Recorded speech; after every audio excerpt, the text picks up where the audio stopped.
तो ये जो है मेरा बॉल वाल्व है, इसके अंदर में क्या है, बॉल है। तो ये जब इस पोजीशन पे है तो इधर से इधर लिक्विड पास होगा नहीं होगा। उसके बाद आप देखेंगे कि यहाँ पर एक व्हाइट कलर का कुछ दिख रहा है जिसके ऊपर पे बॉल चल रहा है ना, बॉल रोटेट हो रहा है। नजर है आगे वाला, बैठो, नजर नहीं आ रहा भाई, कंप्लेन हो गया, बैठो आगे, बैठो बैठो बैठो बैठो बैठो। अब आ रहा है लंबू, बैठ गया, बैठना बैठ, हाँ अब आ रहा ना, हाँ चलो, सब खुश होना चाहिए। तो ये मेरा, इसको हम लोग बोलते हैं सीट। तो सीट और बॉल के बीच में अगर अच्छा टाइटनेस है तो ये रोक पाएगा, नहीं तो लिक्विड सीट के बीच से भी पार कर जाएगा। जैसे हम लोग घर में अपना नल को देखते हैं, क्या है, बंद कर दिए फिर भी पानी गिर रहा है, तो उसको हम लोग बोलते हैं पासिंग होना या लीकेज होना। तो ऐसे घुमाएंगे, ऐसे घुमाएंगे तो क्या होगा, ओपन हो गया। इसको ऐसे घुमाएंगे तो क्लोज हो गया। ठीक है, समझ में आ गया। अब हम चाहे इसको ये किसको क्या बोलेंगे, मैनुअल वाल्व। हम खुद से, आदमी इसको खुद से ऑन ऑफ कर सकता है। हम इसी में एक्चुएटर लगा के अपना काम एक्चुएटर को दे सकते हैं। ठीक है, एक्चुएटर डिफरेंट टाइप्स का आएगा, डायफ्राम टाइप का आएगा, सिलेंडर आएगा और आपका मोटराइज्ड आएगा। ओके, तो ये जो सीटिंग एरिया है, सीटिंग एरिया मेरा अच्छा होना चाहिए। इसमें 2 सीटिंग का आता है। हम लोग बोलते हैं कि जो बॉल वाल्व है, बॉल वाल्व का इस्तेमाल खास करके टाइट सेटअप के लिए होता है। टाइट सेट ऑफ का मतलब क्या हुआ, मतलब ऐसा बंद जब हो तो इधर का लिक्विड इधर पास ना हो।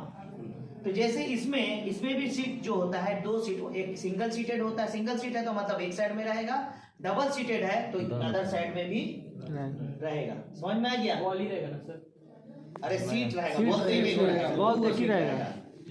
ठीक है, इसका इस्तेमाल खास करके टाइट शट ऑफ और ऑन ऑफ ऑपरेशन के लिए होता है। इसका इस्तेमाल रेगुलेटरी के लिए नहीं होता है।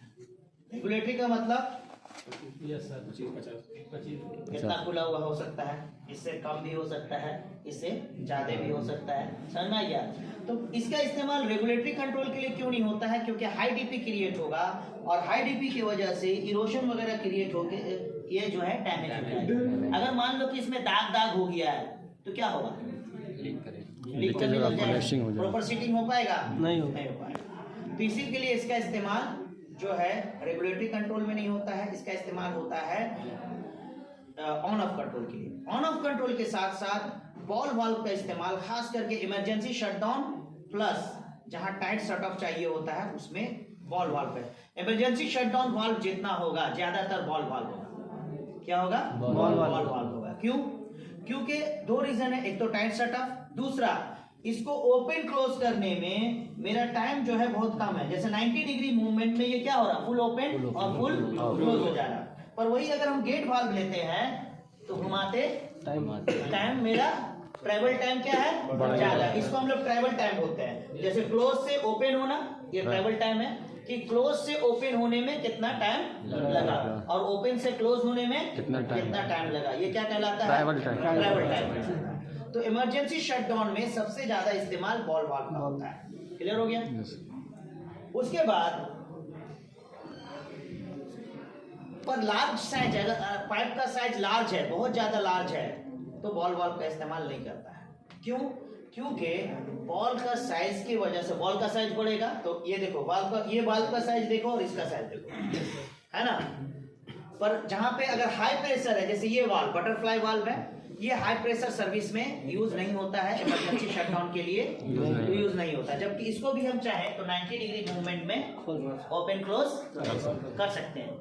बट क्योंकि इसका सीटिंग जो एरिया है ये उतना अच्छा टाइट शट ऑफ नहीं प्रोवाइड करता है, इसलिए उसको यूज नहीं करते हैं। तो इसको लार्ज पाइप में नहीं यूज करते हैं, उसको लार्ज पाइप साइड में यूज करते हैं। और रेगुलेटरी कंट्रोल में ऐसा प्रोसेस जहां पर मेरा DP across the valve is not acceptable, मतलब permanent pressure loss in service is not acceptable, वहां पे हम लोग बटरफ्लाई वाल्व का इस्तेमाल करते हैं। और गेट वाल्व का इस्तेमाल जहां पे हाई प्रेशर नहीं है, लार्ज पाइप साइज है, वहां पे गेट वाल्व और बटरफ्लाई का इस्तेमाल होता है। क्लियर हो गया। yes. तो ये 3 वाल्व हम लोग का है। चलो थोड़ा सा इन लोग के बारे में लिखा देंगे, बटरफ्लाई और इसका कभी कभी क्वेश्चन करता है।